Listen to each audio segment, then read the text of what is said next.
So this is, sort of a fairly simple chart. I'll try and walk through it. It's not rocket science, but oftentimes I meet people and they're saying, I think I'm ready to raise venture capital, and I think one of the things we ask them to do is sort of reflect on where they are in their evolution of their business. So I'll meet a person outside and says, look, I've just left my job. I'm thinking about starting a business in healthcare, right?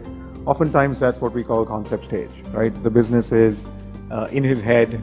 Maybe they've done a little bit of homework on talking to people in the market. Maybe they worked in the healthcare industry, so they have a point of view around it.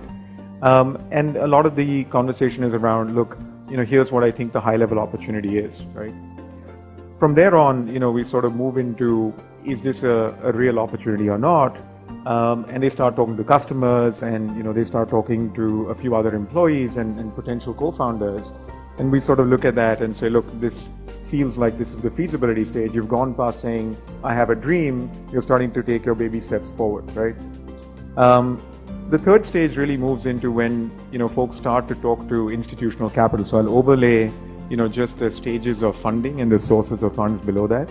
So, when you're in your concept stage, typically people who will believe you, there's sort of 3 F's, right? Friends, families, and fools.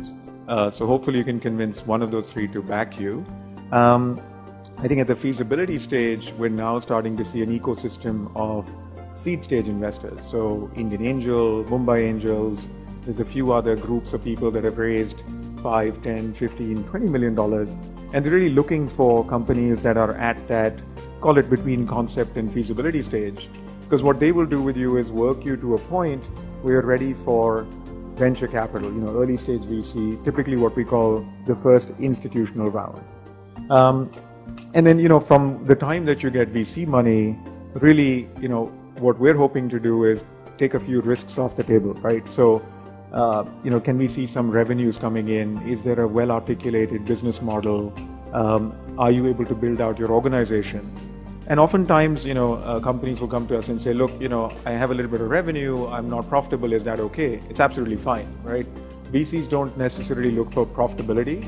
We look for what we call unit economics, right? Have you figured out if you put in 1 rupee, you make 2 rupees back? If you figured that out, that's about the right time to start talking to VC.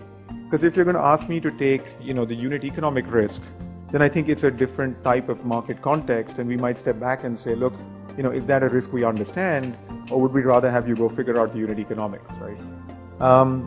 So we will, provide capital to a company, oftentimes, 10 crores to 30 crores. A lot of it depends on, what we believe are the risks in the business. What does it take to achieve the next critical milestone? That milestone might be going from being a local player to a regional player. It may be from regional to national. It may mean hiring in a CFO, really building out the management team. And that's when typically private equity guys come in. Now, most private equity firms, will not invest in you if you're not profitable. Because for a lot of private equity firms, they need track record to back. Their exit horizon is also very different from ours. So most VC funds will be happy to work with a company for 5 to 7 years. Most private equity guys are looking for a 3 to 5 year window.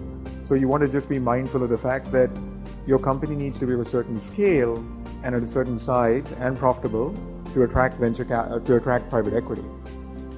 It's about the same time when you can also get bank financing, right? So people ask, should I go take a loan? Loans in India are pretty onerous on promoters. You have to do personal guarantees, you have to put up your house. And so we don't necessarily encourage, taking a lot of loans very early on in the life cycle of a business.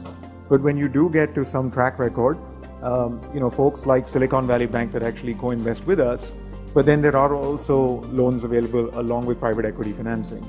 And finally, if you do get to the finish line, there'll be guys who do late stage funding, pre-IPO funding, things like that. So that's, really the life cycle that we see. I think the rule in India, rule of thumb that I've seen is you can't create a great company in less than 10 years, right? You pick your favorite winners in India, Naukri, Make My Trip, all of these guys have had a 10-year journey to greatness. Maybe that tenure has become 7 to 8 years, but generally speaking, we've not seen companies build big outcomes in less than 8 to 10 years. So give yourself that kind of runway because that's the journey you're on, right? So it's not about raising money for one shot. It's actually staying with your business for this period in time And I keep telling founders, they're like, yeah, I'll raise the money and I'll go back to running the business. The fact is that as a founder, half your job is managing money, right? So you will need to get comfortable dealing with investors, managing that dialogue, keeping expectations aligned, and staying through the course, right?